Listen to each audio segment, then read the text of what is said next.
Gostaria de convidar os irmãos para abrirem as suas Bíblias.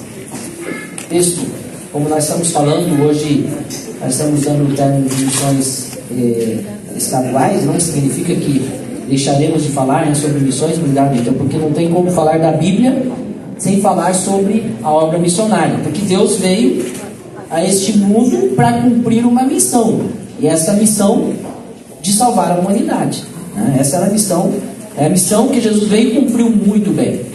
Ele desenvolveu o seu ministério com excelência, e da mesma forma como ele requer que os seus servos façam esse mesmo ministério com excelência, com dedicação, com uma vida consagrada ao Senhor.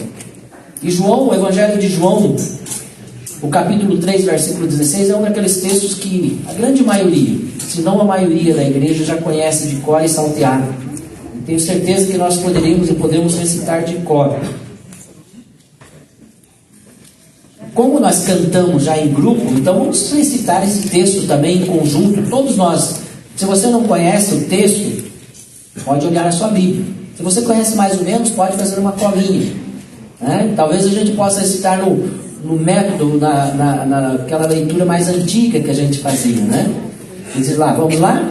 Porque Deus amou o mundo de tal maneira que deu seu Filho unigênito, para que todo aquele que nele crê não pereça, mas tenha vida eterna. Ok, com ensaio tá bom, né? Então vamos falar um pouquinho mais forte, para que nós possamos realmente entender e perceber aquilo que nós conhecemos e cremos, né, naquilo que nós estamos falando. Porque Deus amou o mundo de tal maneira que deu seu Filho unigênito, para que todo aquele que nele crê não pereça, mas tenha a vida eterna.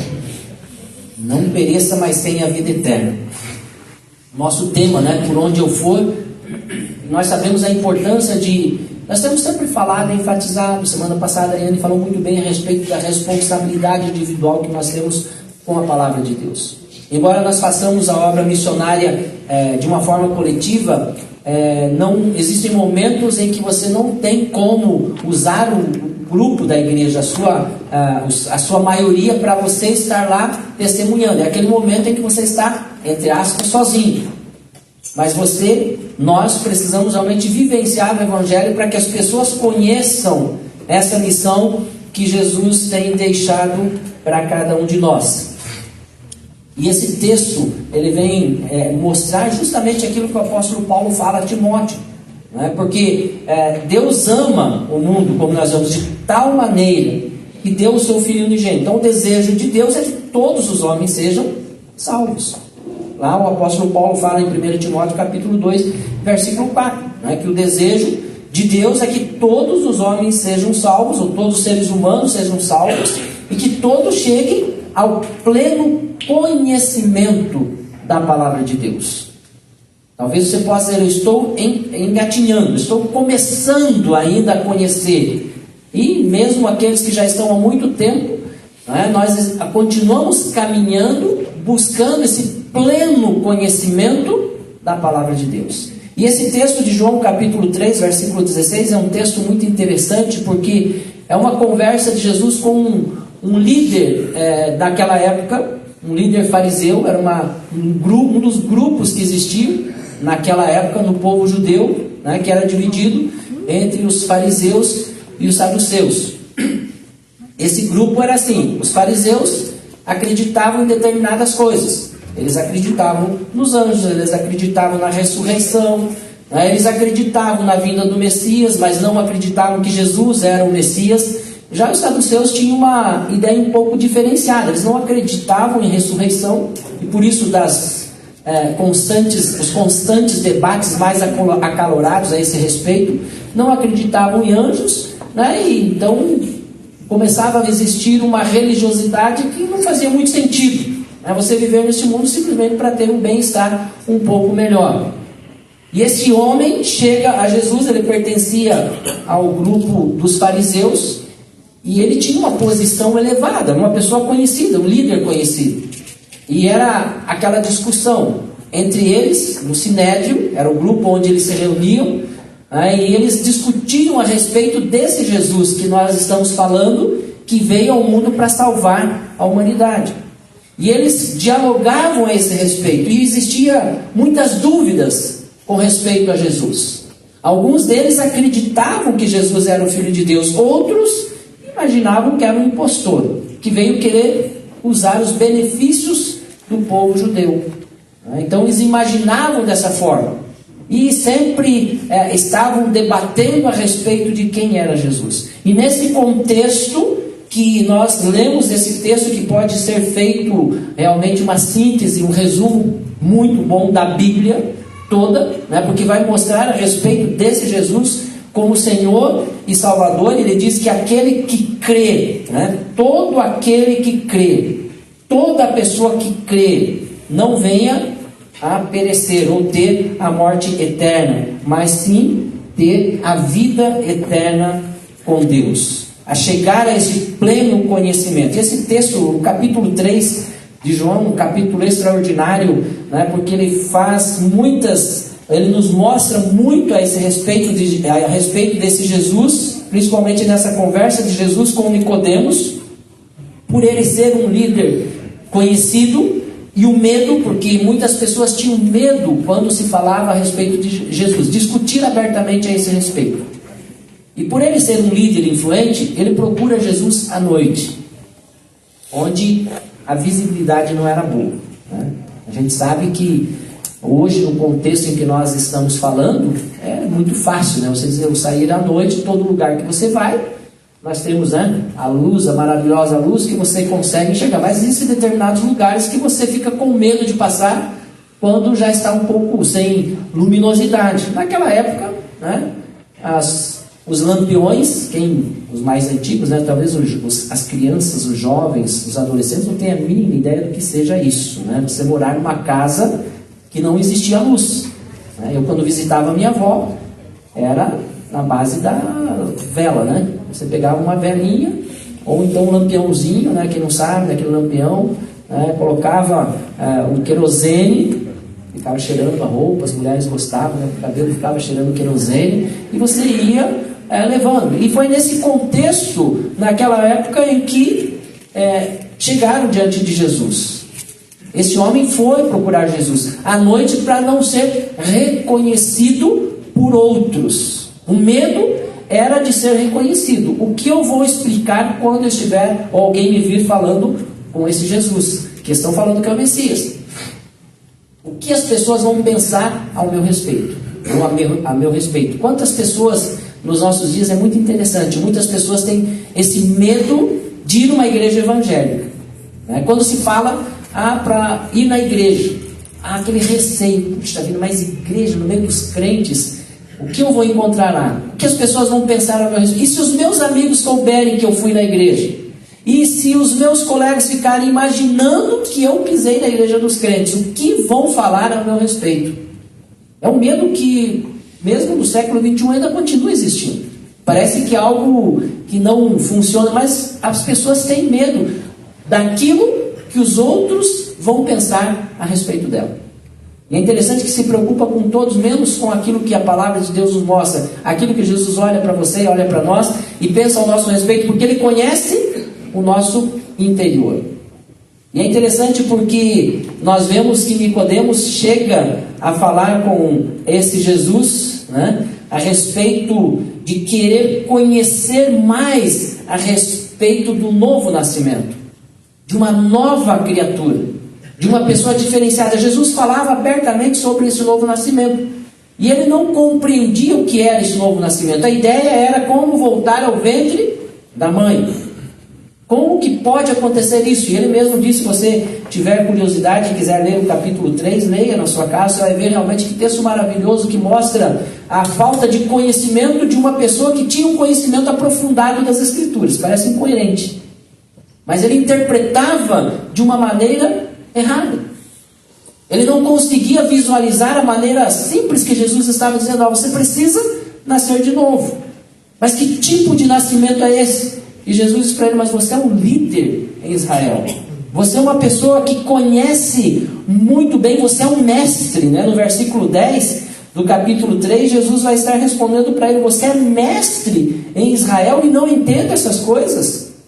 Você tem um conhecimento das Escrituras e não sabe o que é nascer de novo, voltar ao ventre da mãe? Porque ele pergunta, ele faz essa inquirição a Jesus: como que eu posso nascer de novo?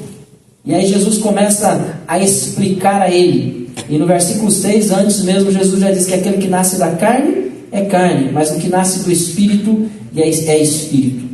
E Jesus começa a mostrar e a ensinar este homem que nascer de novo é ter um relacionamento diferenciado com Deus.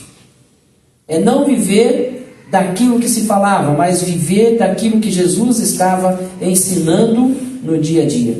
A salvação que Jesus estava transmitindo, como ele fala no versículo 5, que é aquele que não pode entrar no reino de Deus se não nascer da água e do Espírito. Jesus começa a ministrar a este homem. E nós vamos ver que esse teve um reflexo na vida de Nicodemos, porque lá na morte de Jesus, ele foi uma das pessoas que vai até Pilatos, já não mais à noite, já não estava mais tão preocupado com o que os outros estavam pensando a seu respeito, porque aquilo começa a trabalhar na sua vida. Jesus ensinou a ele como é o verdadeiro relacionamento com Deus, e ele começa a exercitar isso na sua vida. E quando nós começamos a exercitar o nosso relacionamento com Deus, as coisas começam a mudar. Nós já paramos de nos preocupar com o que os outros vão pensar. Pelo contrário, né, a gente já começa até a convidar: escuta, você não quer ir na igreja comigo? E às vezes você vai ouvir tons de ironia, algumas vezes um pouco sarcásticos, as pessoas vão ser contigo, as pessoas vão brincar, vão zombar, mas você não se importa, porque você tem convicção do seu relacionamento com Deus.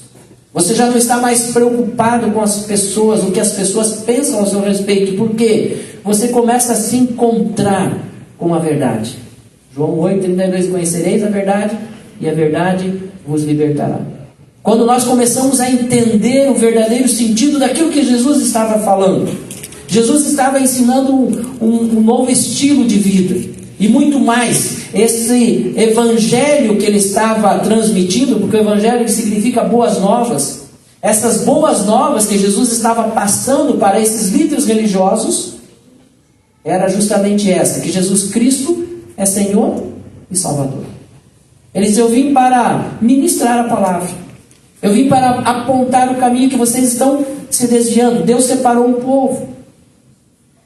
Nós conhecemos desde lá do Gênesis, quando Deus chama Abrão ainda, né? E depois Deus muda o seu nome para Abraão. Deus chama um homem para que deste homem ele pudesse fazer uma nação, e essa nação pudesse fazer a diferença no mundo. Fracassaram, porque o orgulho começou a tomar conta das suas vidas. E então Deus envia o seu Filho Jesus para complementar essa missão, para que Jesus pudesse dar verdadeiro sentido. E é nesse momento que Jesus fala com este homem, no início do seu ministério, falando a respeito desse novo nascimento. E depois ele vem expressar justamente a esse respeito, porque Deus amou o mundo de tal maneira que deu o seu Filho único, para que todo aquele que nele crê não pereça, mas tenha a vida eterna. Essa é a mensagem que Jesus estava ensinando naquele contexto, onde o povo estava sendo oprimido e estava sendo exigido coisas que a palavra de Deus não exigia, como nós vemos nos nossos dias. Quantas vezes você ouve as pessoas dizendo: se você quer aceitar a Cristo, você precisa fazer isso.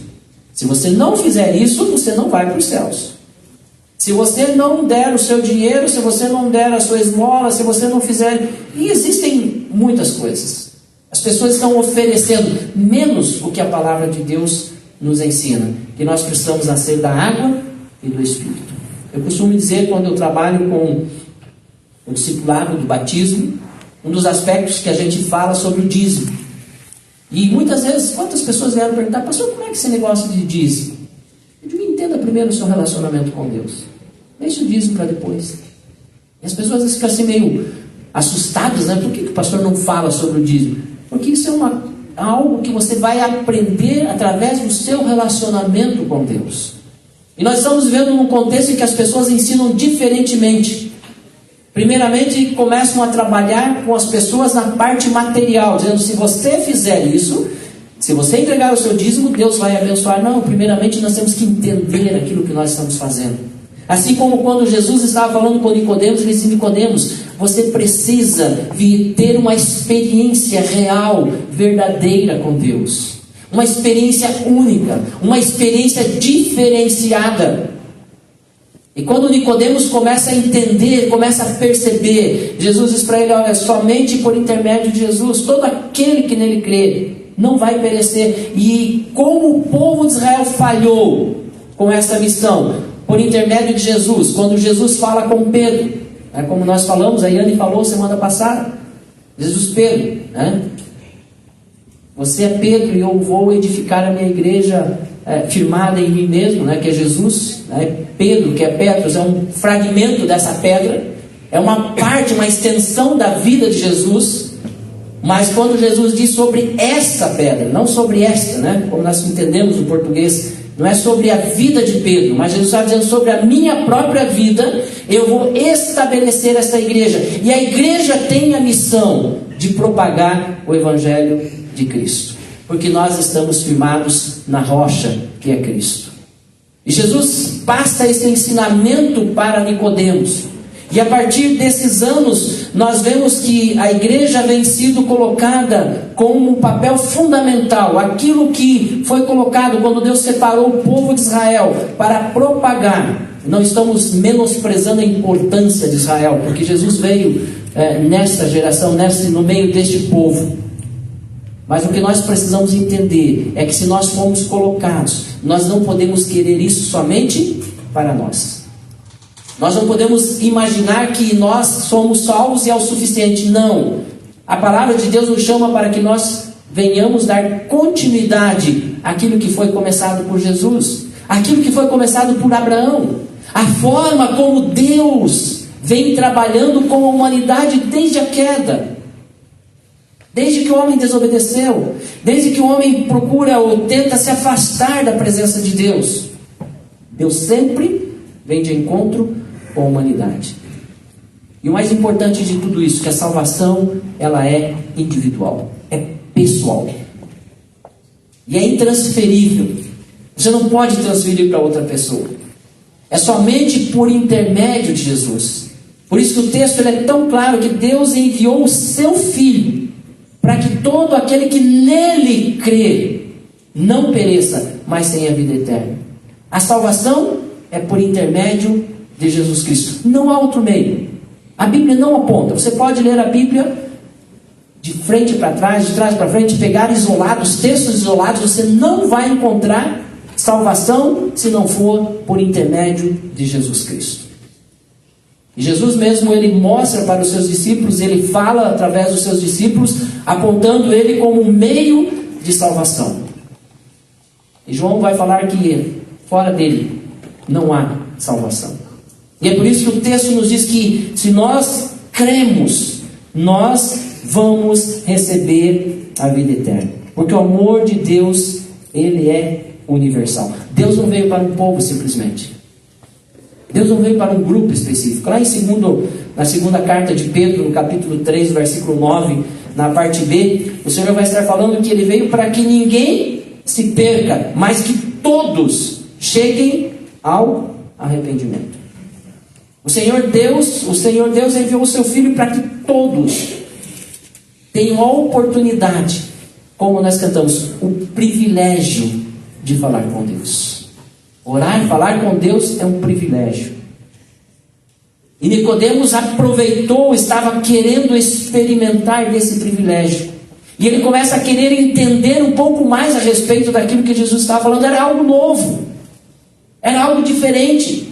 Eles não estavam acostumados. Eles estavam acostumados com a sua religiosidade. E Jesus vem e quebra esses paradigmas, e eles começam a ficar um pouco sem entender o verdadeiro sentido, porque o nosso coração, ele sempre é endurecido pelo diabo. Sempre procura nos apontar o outro lado. E Nicodemos queria ter essa experiência. E Deus começa a falar por intermédio de Jesus, dizendo: olha, você precisa ser uma pessoa diferenciada. Jesus conhecia o medo que Nicodemos tinha. Jesus conhecia o coração daquele homem. Jesus sabia porque ele o procurou à noite. Mas não foi por isso que Jesus deixou de atender. Jesus poderia dizer para ele: olha, Nicodemo, você quer falar comigo? Meu horário já terminou, né? Amanhã você me procura durante o dia, talvez na primeira hora do dia, venha falar comigo. Não. E é assim que Jesus trata a humanidade. Quando você chega diante dele, ele está sempre atento para ouvir a sua oração. Ele está sempre disposto a ouvir o seu clamor, independente da hora. Quando a Ângela mencionou lá no sonho, quantas vezes você perde a hora, você perde durante a noite o seu sono, né? E você vira na cama, vira de um lado. Aproveite para falar com Deus: Senhor, não é aquele momento no seu quarto? É um momento que você tem a oportunidade. Não reclame: poxa vida, mas essa idade é terrível, né? A gente tem a mania, né? Porque a gente sabe que depois dos 40, né? Aqui quase ninguém chegou nessa idade, né? Mas eu que já passei dos 40 sei disso, né? A gente começa a perder aquelas horas de sono. Não precisamos ficar questionando com Deus ou reclamando. Vamos aproveitar: Senhor, como eu tenho chegado diante da tua presença, eu tenho que te agradar. Como tem sido o meu relacionamento, Senhor, eu tenho agido muitas vezes de forma que o Senhor não se agrada. E são nesses momentos em que nós podemos falar com Deus no silêncio, porque Deus está nos ouvindo, mesmo quando nós estamos dormindo, ou quando muitos estão dormindo, nós estamos acordados. Deus continua ouvindo o nosso clamor, porque Deus não dorme. Porque Deus é o dono do tempo. Nós vemos Pedro falando a respeito do tempo, e é completamente diferente daquilo que nós vemos. As pessoas questionavam a vinda de Cristo, né? Está demorando, vai vir, porque eles tinham a ideia de imediato. Até mesmo os apóstolos, até mesmo Paulo, a ideia deles é que Cristo voltasse na geração deles, na época deles. E o tempo vai passando, eles vão morrendo, eles vão vendo que os apóstolos vão morrendo e nada de Jesus voltar. E eles começam a entender que isso pode se protelar, pode demorar. Mas eles começam a entender que quando chegasse a hora deles, como Paulo diz: eu combati o bom combate, mas eu guardei a minha fé. Eu terminei a minha carreira, mas guardei a fé. Eu combati um bom combate. Qual era o bom combate? De proclamar a mensagem do Evangelho. Onde Paulo estava, por onde ele ia, ele aproveitava as oportunidades. Irmãos, é extraordinário a vida deste homem, que se colocou nas mãos do Senhor e era perseguidor. Deus veio ao encontro dele e ele aceitou esse encontro. Ele se propôs realmente a querer viver essa vida com Deus, e ele não perdia as oportunidades, e não era algo forçado. Ele aproveitava os momentos, ele aproveitava as situações onde ele estava. Quando ele estava trabalhando, né, diz que ele fazia tendas, ele fazia trabalhos artesanais, que era o que fazia com que ele sobrevivesse naquela época. E ele, quando ele estava trabalhando, ele se reunia com pessoas e conhecia que eram pessoas também que criam da mesma forma como ele cria. E junto eles já montavam uma igreja e já começavam a propagar a palavra de Deus, porque Deus o chamou para que ele pudesse fazer a diferença, assim como Deus o chamou para fazermos a diferença no contexto em que nós estamos vivendo. Deus nos chamou para que nós possamos pregar a mensagem do Evangelho para aquela pessoa que te procura à noite, para aquela pessoa que te procura escondida no seu trabalho, que sabe que você é cristão, mas que tem vergonha que os amigos cheguem até você e vão zombar de você se eles olharem e vê-lo conversando contigo. São essas pessoas que você vai dar a oportunidade e explicar a elas que Jesus Cristo é o caminho, a verdade e a vida, e ninguém vai ao Pai se não for por intermédio dele. Olha a responsabilidade que você tem, mas é um privilégio, irmãos.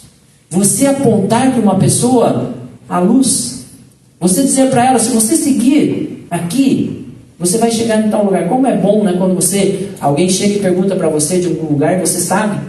Existem algumas cidades que dizem que tem essas dificuldades, que ensinam o errado, né, o oposto. Você é para ir para aquele lugar.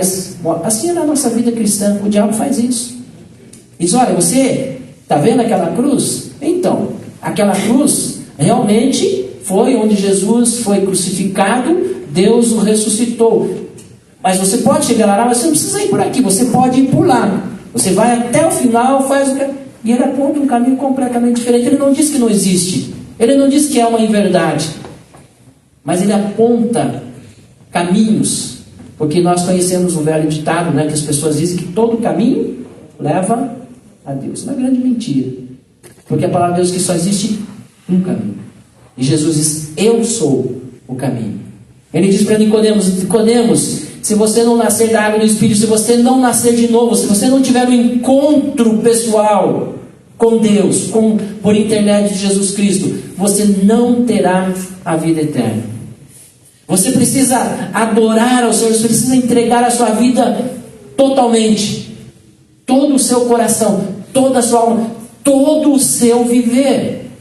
Deus não aceita a sua vida pela metade. É por isso que ele fala no livro de Apocalipse, a igreja de Laodiceia, aquelas pessoas, aqueles crentes. A igreja de Laodiceia era uma igreja que era morna, uma igreja morna. O que significava? Jesus fala para eles: olha, vocês estão vivendo com um pé na igreja e outro pé no mundo. Jesus está dizendo: quem dera, oxalá se vocês fossem frios de uma vez.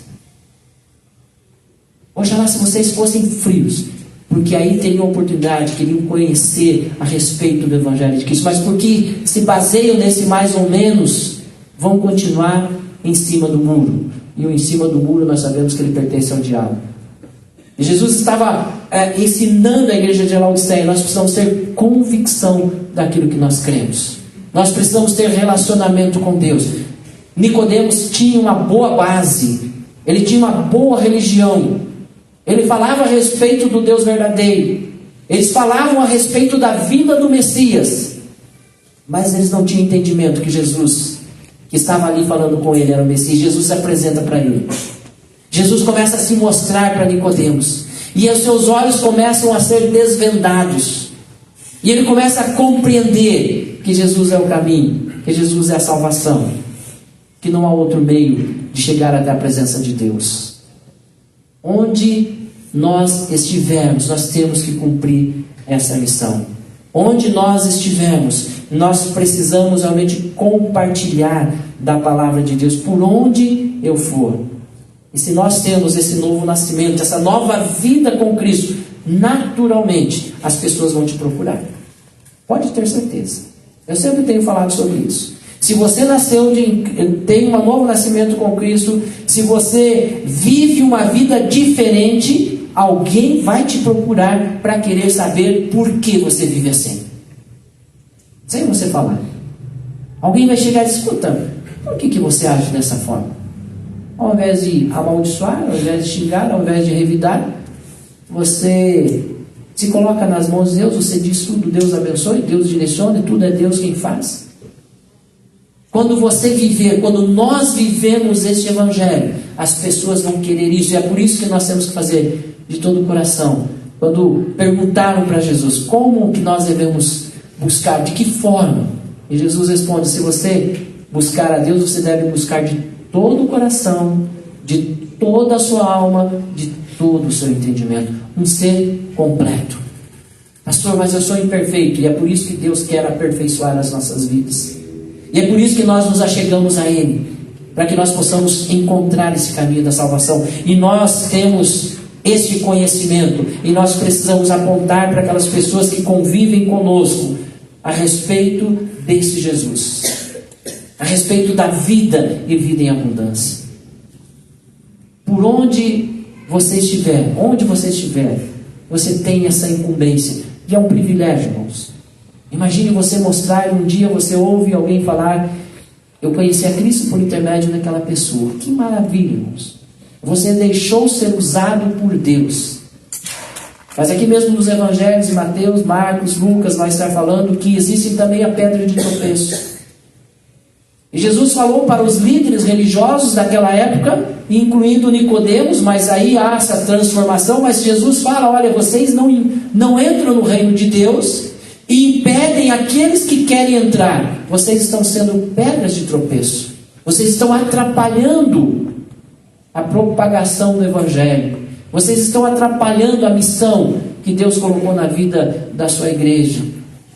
Ninguém quer ser pedra de tropeço, porque Jesus disse que aquele que for pedra de tropeço era melhor que não houvesse nascido. Porque nós temos um conhecimento, e a partir do momento que nós conhecemos a palavra, somos nós quem fazemos a escolha. E é por isso que a Bíblia fala, e Jesus fala, que não existe meio termo, que só existem dois caminhos. Um leva à vida eterna e outro leva à condenação eterna. E quando se diz que todos os caminhos levam a Deus, não, é só um caminho que leva a Deus, e é um caminho que leva à condenação. E a Bíblia fala, e Jesus fala, que um caminho é estreito e outro caminho é largo, porque as pessoas não querem comprometimento com Deus. Se você for em qualquer lugar e você perguntar a respeito, quem quer ser salvo? É óbvio que todos vão levantar a mão. Quem quer ir para o inferno? Ninguém vai levantar a mão. Embora existam hoje essas seitas, dizem que existem essas igrejas satânicas, né? Então eles vão levantar e vão aceitar porque é o que eles creem. Mas é a grande minoria. Mas quando nós perguntamos quem quer ir para o céu, todo mundo quer ir para o céu, mesmo que não tenha muito entendimento, mas todos nós queremos. Mas Jesus diz, você precisa negar-se a si mesmo, tomar a sua cruz e seguir. E é isso que nós precisamos ensinar às pessoas que estão aí fora, que é por intermédio de Jesus. Nós precisamos ministrar onde nós estivermos, nós precisamos dizer, olha, Jesus é o caminho, a verdade e a vida. Não deixe de compartilhar com as pessoas esse tão grande amor que Deus tem para com a humanidade. E não é um grupo, não é igreja. Nós falamos e lemos o texto claramente que ele diz, porque Deus amou o mundo, Deus amou as pessoas. Alguns pregadores antigamente, muitos usavam esse texto e diziam, olha, você pode tirar o mundo e coloca o seu nome. E hoje muitos repetem essa mesma história, e é uma grande verdade. É um momento que você pode esquecer do mundo, do restante. Porque sempre aquela ideia, né, de que eu sou bom e que existe sempre um pior do que eu. Então a salvação é para aquele pior do que eu, porque eu não estou tanto quanto ele. Mas não, a palavra está dizendo que Deus amou o Jairo de tal maneira que deu o seu filho unigênito para que, se o Jairo cresce nele, pudesse ser salvo. E assim você pode colocar o seu nome.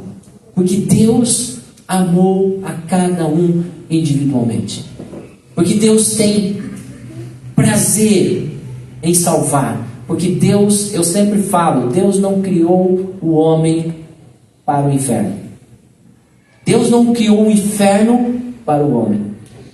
Deus criou o homem para viver a eternidade ao seu lado. O inferno foi criado para o diabo e para os seus anjos. A Bíblia é bem clara, Deus não criou o inferno para a humanidade.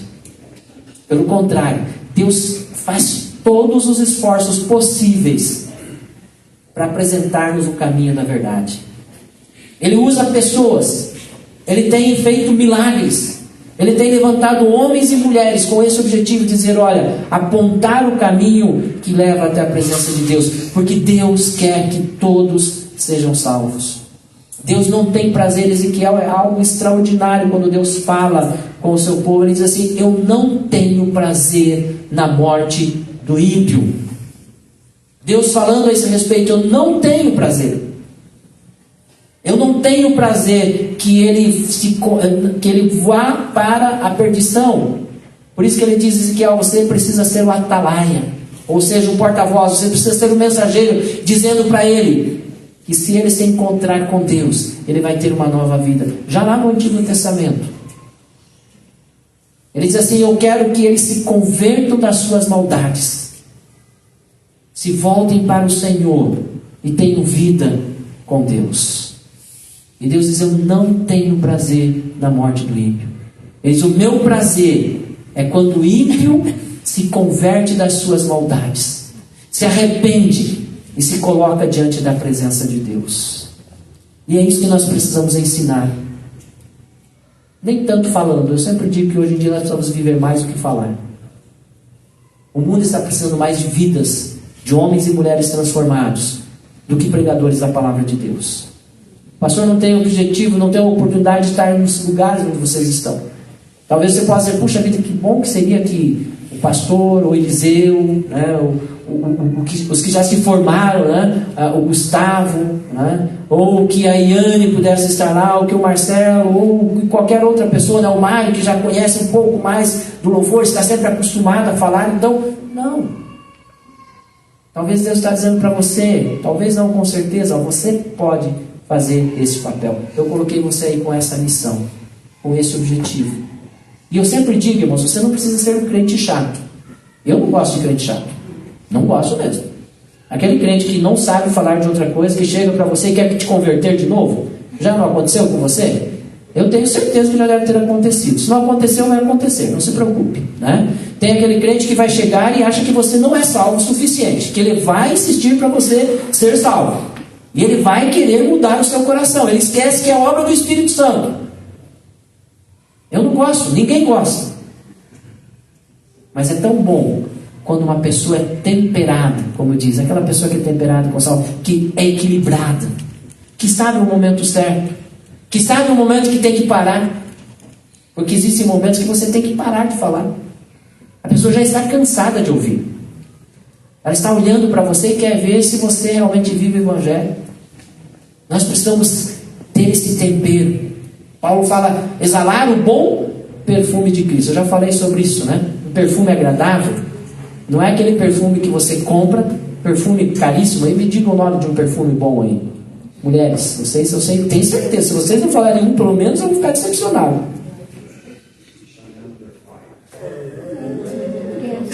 O Mário humilhou agora. Chanel? É, né? Mais um, então. Mulheres agora. O Mário já falou um. Pode falar, Priscila, Ariane. Um perfume agradável. Ok, né? Esse nome que eu não vou nem repetir. Isso, alguma coisa, né? Gente, pega esse perfume e derrame em cima da sua roupa. E saia.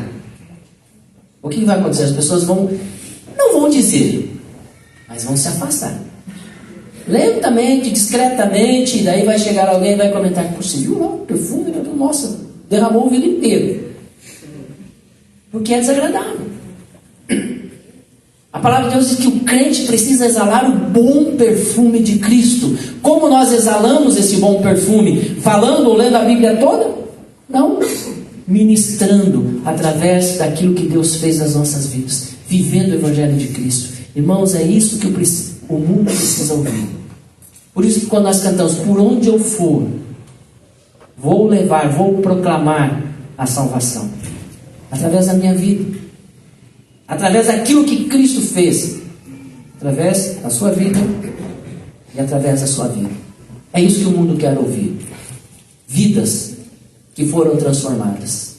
O próprio Jesus, não adianta, não há proveito nenhum você ganhar o mundo inteiro e perder a sua própria alma. Primeiro nós temos que olhar para nós. E é por isso que a oração daquele publicano, ele calha muito bem para as nossas vidas. Quando nós olhamos para nós e dizemos, Senhor, tem misericórdia de mim, porque eu sou um pecador.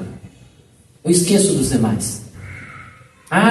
Que bom seria se fulano estivesse para ouvir a mensagem que foi falada em tal época. Não, lembre-se que nós estamos aqui porque Deus amou a minha vida, a sua vida, para que pudéssemos ter vida e vida em abundância. De todo o coração, de toda a alma. Nós vamos estar cantando este hino. Nós vamos estar louvando ao nosso Deus. Enquanto nós cantamos, que você possa fazer desse cântico uma oração na sua vida. Que você possa fazer desse cântico realmente aquilo que nós estaremos lendo ou falando de toda a nossa alma. Nós queremos realmente adorar ao Senhor com as nossas vidas, para que o mundo conheça que nós somos novas criaturas em Cristo.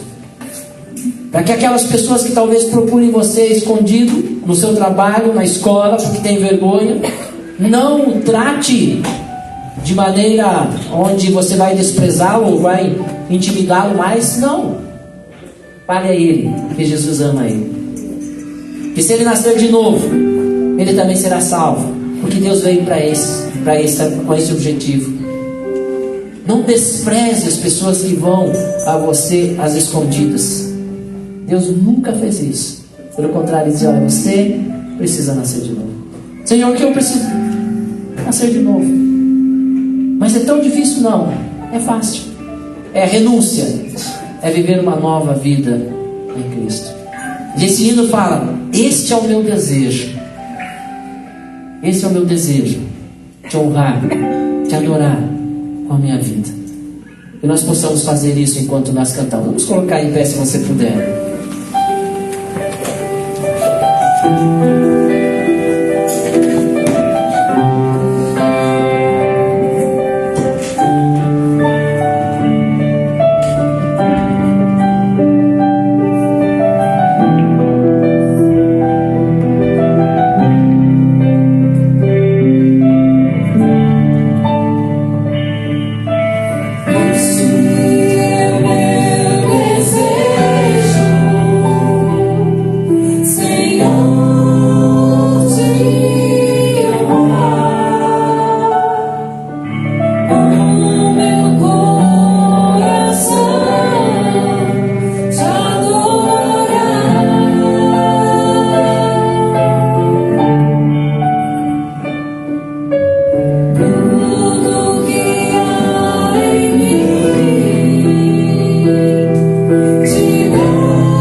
Amém, né, irmãos? Que realmente seja a nossa oração nessa noite.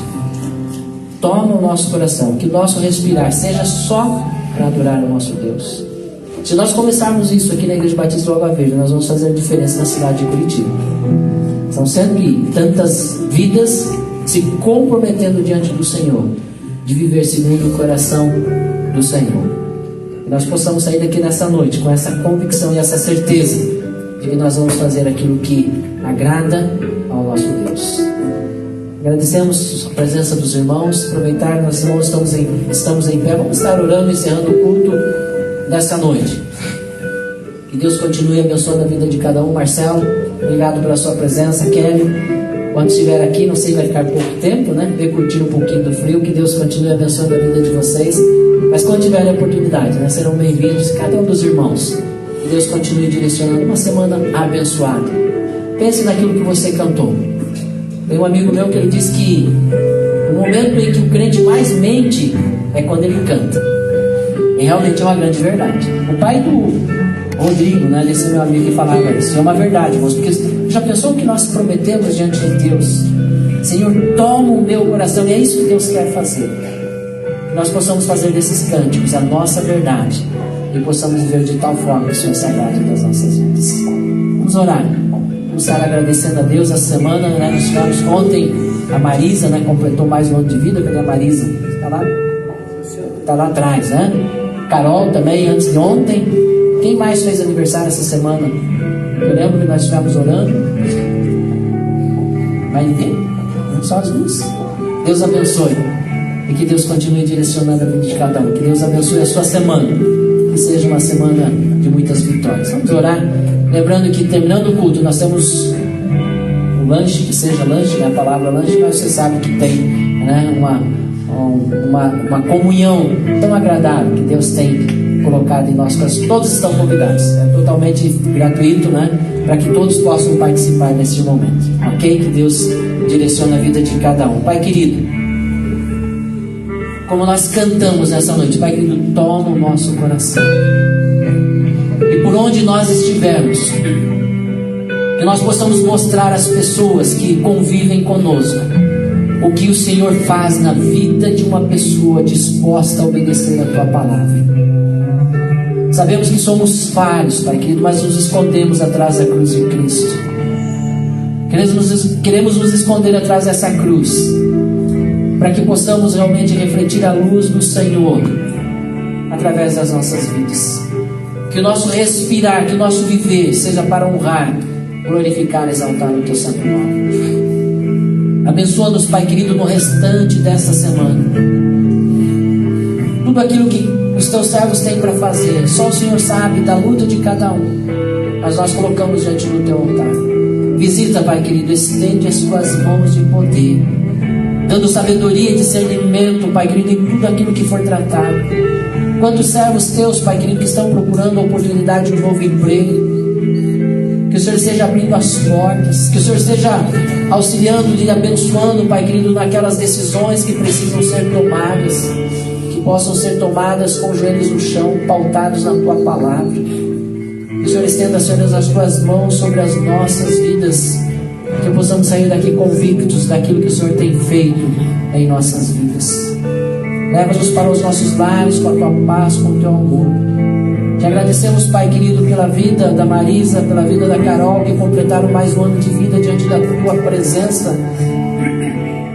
Que o Senhor continue estendendo as mais ricas bênçãos dos altos céus sobre as suas vidas, sobre os seus familiares. E que o Senhor abençoe cada um que aqui se encontra, cada família, cada lar aqui representado. Que o Senhor direcione para a Tua honra e para a Tua glória. E a glória agora, nesse momento, que a graça do nosso Senhor e Salvador Jesus Cristo, o amor de Deus, nosso Pai, as consolações do Espírito Santo de Deus, estejam com todos nós e com todo o povo de Deus, espalhado pela face da terra, agora e para todo sempre. Amém, Senhor. Amém. Os irmãos podem assentar. Uma oração silenciosa, e pós-lúdios nós estamos despedidos. Que Deus abençoe a todos.